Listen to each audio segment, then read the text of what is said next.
दोस्तों नमस्कार, हमारे नए वीडियो में आपका स्वागत है। आज हम जेएनबी पेपर क्वेश्चन सिलेक्शन 2026 की महत्वपूर्ण तैयारी के लिए कुछ महत्वपूर्ण प्रश्नों के साथ हाजिर हैं और आशा करते हैं ये प्रश्न आपके लिए लाभकारी होंगे। हमारे द्वारा बताए गए महत्वपूर्ण प्रश्नों की सीरीज में सबसे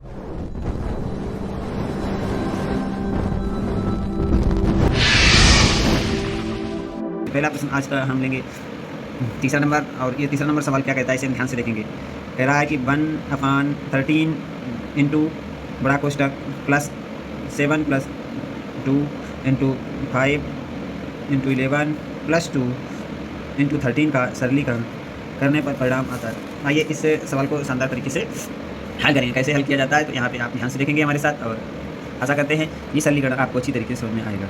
तो सबसे पहला नियम है कि कोष्टक को हल करते हैं। क्या करते हैं? कोष्टक को हल करते हैं। तो कोष्टक को हल करेंगे तो 1/13 बड़ा कोष्टक है, और यहाँ पे कोष्टक के अंदर सबसे पहले भाग, और भाग के बाद यहाँ करेंगे गुणा का यूज।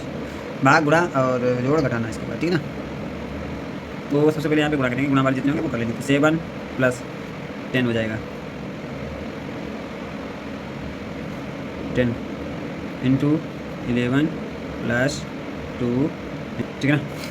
13 होगा। अब यहाँ पे एक बार और करेंगे 1/13 छोटा कोष्टक, सॉरी बड़ा कोष्टक, 7 प्लस 10 और 10 11 दशामन 110।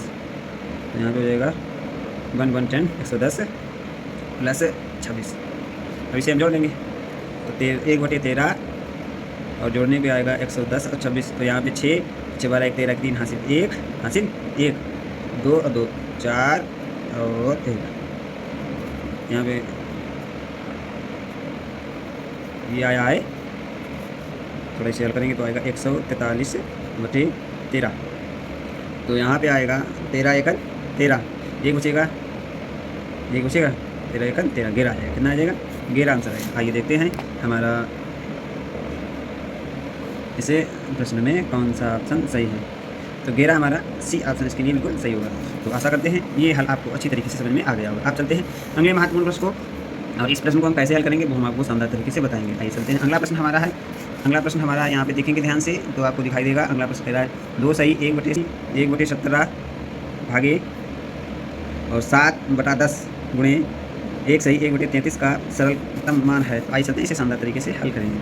तो इसको हल करने के लिए आप 2 सही 1/17 में भागे 7/10 में गुणे 1 सही 1/33 होगा। तो यहाँ पे थोड़ा सुधार लेंगे और ऐसे ले लेंगे 33। चलिए अब इसे हल करेंगे। आइए चलते हैं इसके हल करने का प्रयास करेंगे। सबसे पहले हमारा है 17 दूनी 34 और 1 35 35/17, ठीक है। तो यहाँ पे भाग, और यहाँ पे हो जाएगा 7/10 और यहाँ पे हो जाएगा 33 34/33। ये इसका मिश्र बिंदु था, अब ये हो गया हमारा साधारण बिंदु रूप में मान। अब इसे देखेंगे, हल करने का प्रयास करेंगे यहाँ से। तो इसे हल करने का नियम क्या है? ये भाग इसे पलट देंगे तो हो जाएगा 35, पहले भाग करना है तो 35/17 गुणे 10/7 और प्लस तो नहीं में दिखाता है, हाँ मल्टीप्लाई, सॉरी यहाँ पे मल्टीप्लाई, तो यहाँ पर भी कर लेंगे मल्टीप्लाई में हो जाएगा 34/33। अब ये हमारा गुणा में होगा तो इसे हम हल कर लेंगे। तो काटेंगे तो आएगा 17 दूनी 34 2 बार जाएगा, और 7 पना 35 7 पना 35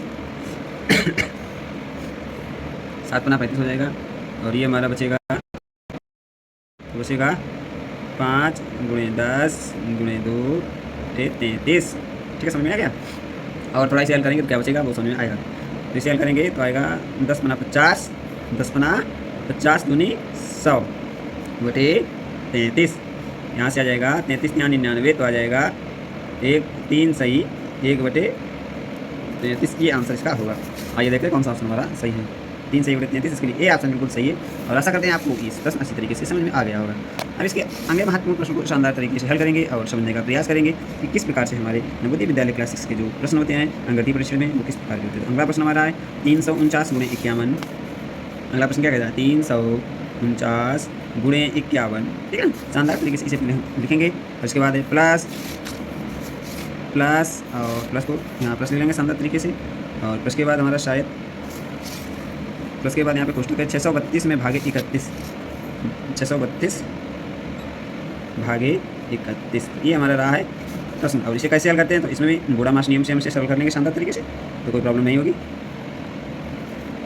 कोई प्रॉब्लम नहीं होगी। ठीक है, तो आइए चलते हैं। सबसे पहले इसमें कोष्टक वाले भाग कॉल कर लेंगे, फिर मल्टीप्लाई वाले भाग कॉल कर लेंगे। ठीक है, पहले कोष्टक वाले भाग कॉल करते हैं, तो इसे ऐसे ही उतार लो, 349 गुणे 51 प्लस यहाँ पे 632 है, भागे 31 है, 31 गुना कितना होगा, यहाँ पे करेंगे, चलो इसे बाहर कर लेते हैं आराम से। तो यहाँ पे हम बात करेंगे 632 में भागे 31, तो 31 दूना हो जाएगा 62,